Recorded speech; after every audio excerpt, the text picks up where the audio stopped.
Chapter 10. Now these are the generations of the sons of Noah, Shem, Ham, and Japheth, and unto them were sons born after the flood. The sons of Japheth, Gomer, and Magog, and Madai, and Javan, and Tubal, and Meshech, and Tyrus. And the sons of Gomer, Ashkenaz, Riphath, and Togarmah. And the sons of Javan, Elisha, and Tarshish, Kittim, and Dodanim. By these were the isles of the Gentiles divided in their lands, every one after his tongue, after their families in their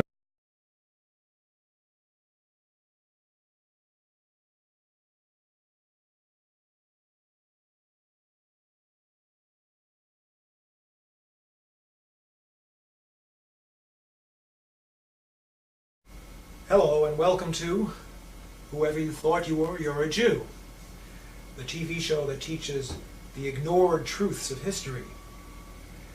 We also teach this concept over here, and we try to get away from this one, the golden calf. Today's show is called Race, and I can't think of a subject where the expression the ignored truths of history is more apt than this one. When we talk about race, we're talking about that group of people that white people sometimes call niggers. I wonder how many of you actually know what that word means. You will by the end of this show.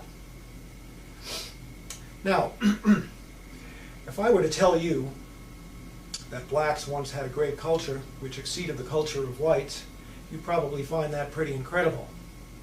But we're talking about the ignored truths of history. Those of you who've been watching this show may perhaps recall that several weeks ago we talked about the fact that most of the Jews alive in the world today may actually be descendants of Russian converts. Now, Jews like to consider themselves to be descendants of Israel. So the fact that Russia was once a Jewish nation for 500 years, in fact, and that most Jews who are alive today may be more closely descended from Attila the Hun than from King Solomon, these are facts which are just glaring facts, and it's incredible that such things could be ignored. And the question of how such things could be ignored has an answer, and the answer is collusion. All the parties involved have silently agreed, even perhaps without ever talking to each other, they've silently agreed to just not discuss this subject. In the case of the Russian Khazar Jews, it's embarrassing and frightening to Jews to consider the possibility that they may actually be descendants of converts and may have very little Israeli blood in them. In the case of the Russians, it's a horrendous embarrassment to them to admit that for 500 years in the Middle Ages, Russia was a Jewish nation. So they just ignore it. It's collusion. Now, if I were to tell you that blacks, for as many centuries as whites have been superior, if you want, in the Western world, that for just as many centuries blacks were superior, you'd probably find that hard to believe. And you'd wonder how such a fact could be hidden. And the answer is, again, collusion. The whites wouldn't want to admit such a thing, because whites like to feel superior and like to think that their superiority is somehow permanent, decreed by God. As for blacks, if you look into the black civilizations that we're going to take a look at momentarily, you find something pretty interesting. You find that those civilizations actually arose as Jewish civilizations, later to become Islamic civilizations. Now, we live in a nation where blacks are taught that whitey got ahead by being a liar and a thief. So today's so-called black leaders get on the air and proclaim that the way to get ahead in America is for the black man to be a better liar and thief than whitey. I don't know about you, but I've thought about this matter, and there's no question in my mind as to where these so-called black leaders come from. They were put up there by whitey. Now, I'm not going to name any names. But the truth of the matter is that the roots of black greatness historically lay in Judaism and Islam. So the blacks who are teaching today that the answer to the question, how do you get ahead, is get the money, dollar bill, y'all. You folks know who I'm talking about, and that's what they teach. They don't want to hear any talk about God. For these people, the dollar bill y'all crowd. The realization that black greatness in the past lay in roots which go into Judaism and Islam is not really what they want to hear. So they just ignore it. As for the blacks in this country who are not dollar bill y'all people, we find that most of them are members of Christian churches, which is a good thing, except for the fact that they've been taught since childhood that Judaism and Islam are the enemy. And they've been taught that lesson so well that when they start to hear that the roots of black greatness historically lay in Islam, that's as far as they're going to go with that. They'll take slavery, thank you. So there you have it. Collusion. For Whitey, it's great to keep black down. And for the blacks, it's great to not admit that in the past you were a Jew and later a Muslim. Now we're going to talk about the truths of history, the ignored truths. These truths are known to you if you're a black Muslim in America. You already know this if you're a black Muslim. But if you're a black treated in those whorehouses and condom vending machine buildings that we call public schools, then you probably don't know this. And if you're a white, you almost certainly don't know this. Let's talk a little bit about black history, and let's start with a map. This is a map of the area around the Mediterranean Sea. Up here we have Europe. Here's Africa. I think you can see on your screens that in this area of Africa that I'm pointing to is a desert. This, of course, is the Sahara Desert. The territory to the north is fertile, and the territory to the south is fertile. In fact, it's very fertile. Now let's talk about empires. The first great empire in Western civilization was probably Egypt, over here. Not much is known about the early Egyptian empire. There's lots of speculation. But in the process of time, the empire passed. Israel was great for a short time, but that didn't last either.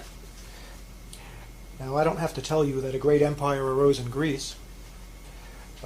Most historians of intellectual Western history trace the history of Western intellectualism to Greece. Now, the Greek Empire didn't last too long, a number of centuries.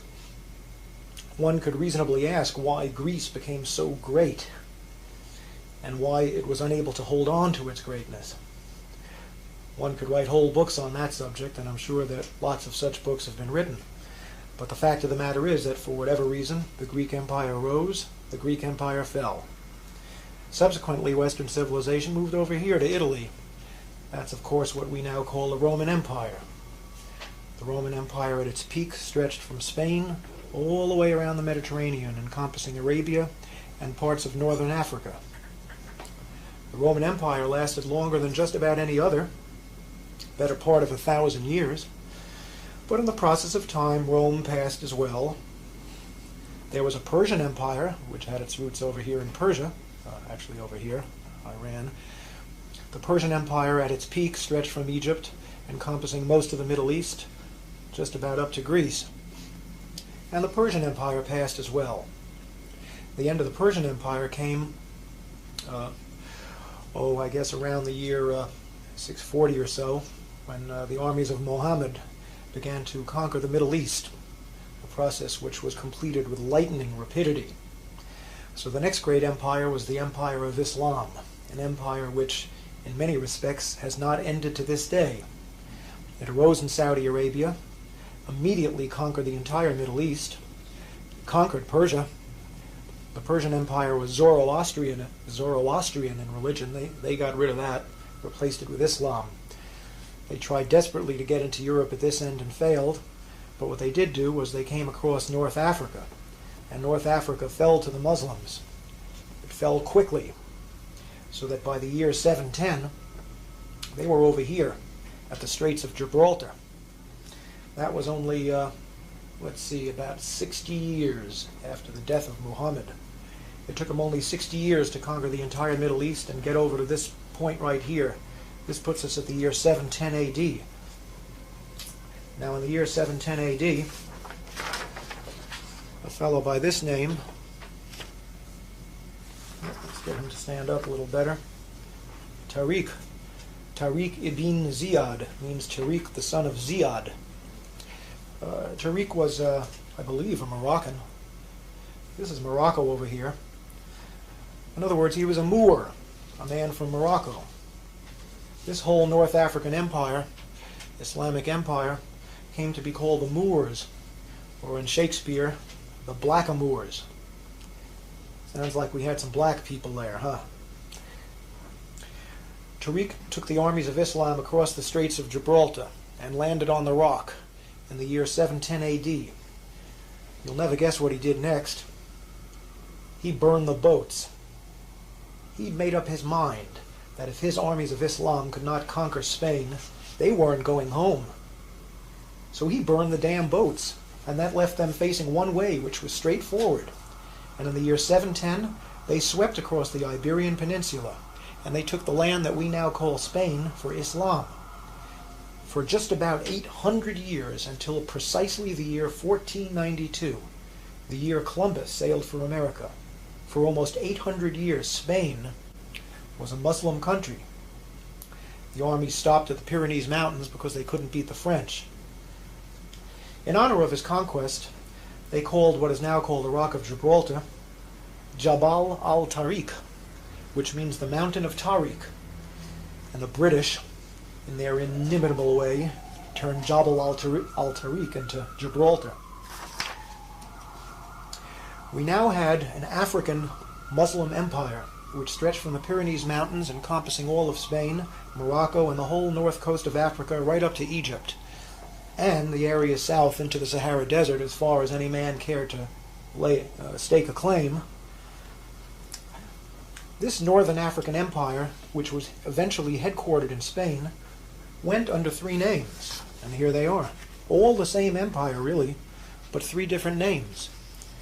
From 710, the year that the Muslims moved into Spain, up until about the time of the Crusades, this was called the Umayyad Empire. And it wasn't just North Africa, because at that time, up until the Crusades, Islam had a world government. It was one empire, ruled from Damascus, and it was called the Umayyad Empire. But around the time of the Crusades, the Umayyad Empire fell apart into smaller empires. And the empire encompassing Spain and North Africa at that point was called the Almoravid Empire, later the Almohad Empire. These names, Almoravid and Almohad, come from names of tribes, but it was all basically the same region. This area, from Spain, North Africa, all the way to Egypt and well into the Sahara Desert, an area just about the size of Western Europe. Now, around the time of the Crusades, Islam made its way across the Sahara Desert into this fertile sub-Saharan region, and a second Islamic empire arose down here. This empire also went under different names, and here are the names. Originally it was called Ghana, but not the Ghana of today. A huge mass of land, which we're going to show you again in a minute. Later it came to be called the Kingdom of Mali. And finally, at around the time of Columbus, it was called the Kingdom of Songhai, Songhai being the name of an African tribe which conquered the territory. Three different names, but all really the same kingdom. A kingdom comprising the area from Senegal over here, all the way across the fertile sub-Saharan region to Chad, and well into the Sahara Desert. Again, an area almost the size of Western Europe. Now, I don't know if you can see it on your screen, but I'm pointing now to a river. This river flows from the mountains coming originally from Senegal, first east and then south. It's called the Niger River. And along the shores of the Niger River arose a civilization which eventually became the center of civilization in the Western world. Its headquarters was here. This is a city called Timbuktu. To those of you who are not familiar with this history, it might sound a little like a joke. Timbuktu. Timbuktu, at the time that Columbus sailed for America, was the center of Western civilization. Right here in the heart of Africa, on the shores of the Niger River. In other words, this was a city of niggers, some people would like to call them. But they outdid Whitey. Europe at this time was a mess. There was no real civilization to speak of. The Renaissance was just starting at the time that Timbuktu, down in the heart of so-called darkest Africa, was the center of world civilization. Sounds impossible, doesn't it? Not only is it possible, it was true. And if you don't believe it, look it up in any encyclopedia. Historians say another way with this is cult facts of history. Involves would just as soon not think about it. Now, before proceeding, I want to show you a few books. This book is called From Babylon to Timbuktu, written by Rudolph Windsor. I've spoken to Rudolph Windsor a few times. He's a great writer, and he takes the history of the sub-Saharan black empires as well as the northern Saharan black empires and makes them very readable. All the information in this book can be verified in any encyclopedia, but it's more interesting to read it here. Because Mr. Windsor is a sponsor of this show, we're going to be giving the address of his publishing company at the end. You can also obtain this book in many black bookstores or street stalls which cater to black books, although you won't necessarily be able to find this in Barnes & Noble. Great book. Here's another book which is a big source of information for me. It's called World's Great Men of Color. And this is a book you shouldn't have too much trouble finding in a library or elsewhere. It was written by J.A. Rogers, one of the great black writers of the early 20th century. Finally, here's a book that I'd love to be able to talk about, but I doubt there'll be time. It's called The Sign and the Seal by Graham Hancock. It was a bestseller for its genre not too long ago. It tells the story of the Ark of the Covenant. And if you're like me, by the time you finish this book, you're going to believe, as the author believes, that the Ark of the Covenant is in Ethiopia, where it's been for thousands of years. That is, God, if Mr. Hancock is correct, gave the Ark of the Covenant to niggers. Think about that. Of course, a lot of people don't believe that. I'm not 100% sure it's true myself, but I'm about 90% convinced. In any event, I don't think we're going to have time to talk about the Ark today. Let's talk about Spain during the Middle Ages. I want to read something to you. I want to read you a little passage about Moorish Spain as Europe's cultural center. Although the white Christians of Spain deeply desired, during this entire period, to expel the blackamoors from their country, it is nevertheless an undisputed historical fact that medieval Spain was the cultural, educational, and scientific center of Europe. The Moorish kings lived in castles of highly polished marble, with elaborately carved walls and beautiful mosaic floors, while European kings lived in cold, damp castles of unfinished stone, crude by comparison. The streets of Spain's capital city, Córdoba, were well paved and completely illuminated by public lights, at a time when the streets of London were dark and covered with mud. The Moors possessed all the knowledge of ancient Greece, which was lost to Europe until the Renaissance. They made important contributions to philosophy, medicine, mathematics, chemistry, astronomy, and botany. Doesn't sound like such a dark age after all, does it? There were academies for the rich, free schools for the poor, and libraries containing books from all over the world. The Jews of medieval Spain got along famously with the Muslims, and for them the sojourn in that nation is remembered as being the second most glorious period in their history, exceeded only by the glory of the reigns of David and Solomon in ancient Israel. Medieval Spain was the time and place of Maimonides and many of the other great Old Testament scholars whose works constitute the foundations of modern Jewish thought. Throughout the Middle Ages, the white Christians of Spain endeavored to thrust out the Moors. It took them until 1492 to do that. When Isabella and Ferdinand finally defeated the last Moorish king in Granada, in the same year that they financed Columbus's trip to America, they immediately expelled all Jews who refused to accept Christianity. This is not at all surprising. Since the Jews had actively supported the Moorish conquests, the Christians were not about to take any chances on losing what had taken them 800 years to regain. The day the last Moors and Jews were expelled from Spain was counted as a great day in Spanish history. But was it? It's true that Spain, largely through the strength of its navy, had achieved the status of a world power.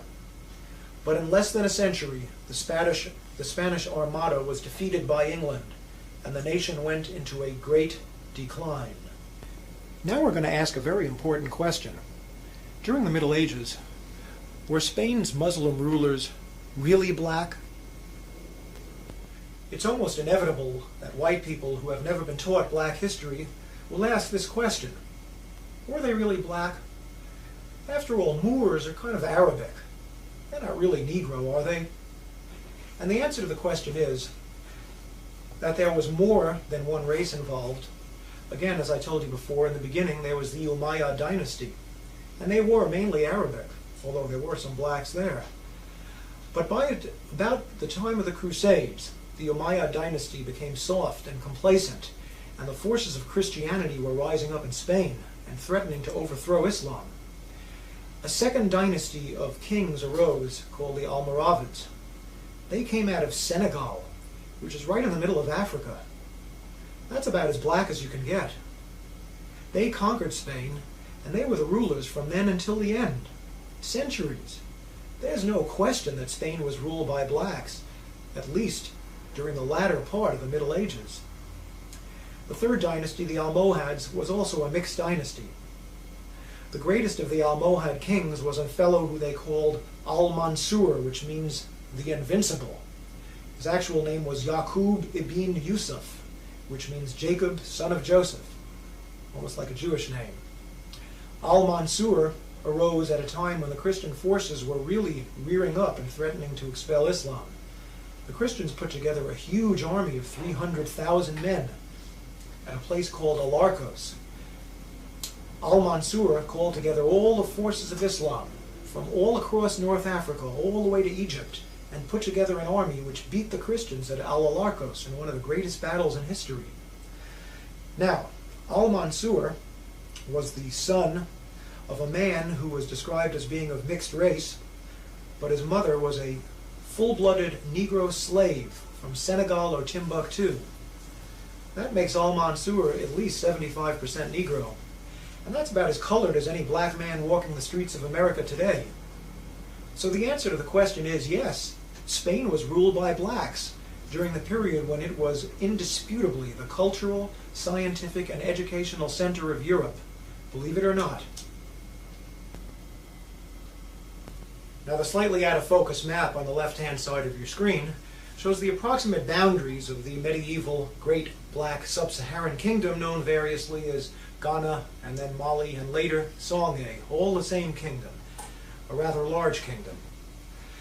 The yellow color shows the modern nation of Mali, which is of course much smaller, and right in the midst of it is a large black arrow showing the location of Timbuktu, the greatest city of that nation.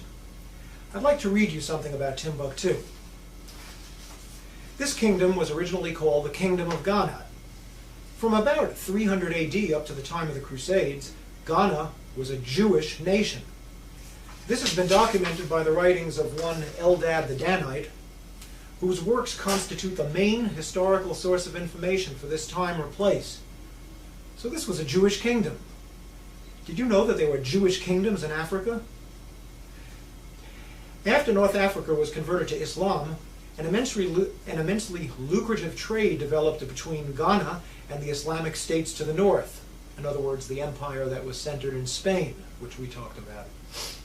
At first, the Ghanans traded gold, then iron, which was used to make weapons. Eventually, they traded grain, which proved to be the most lucrative of all. Shortly after the year 1000 AD, the kings of Ghana converted to Islam. Subsequently, the city of Timbuktu became the center of trade for the entire world, not just Africa. At that time in history, movement of goods across Europe from land was out of the question, because Europe was a collection of warring barbarian states.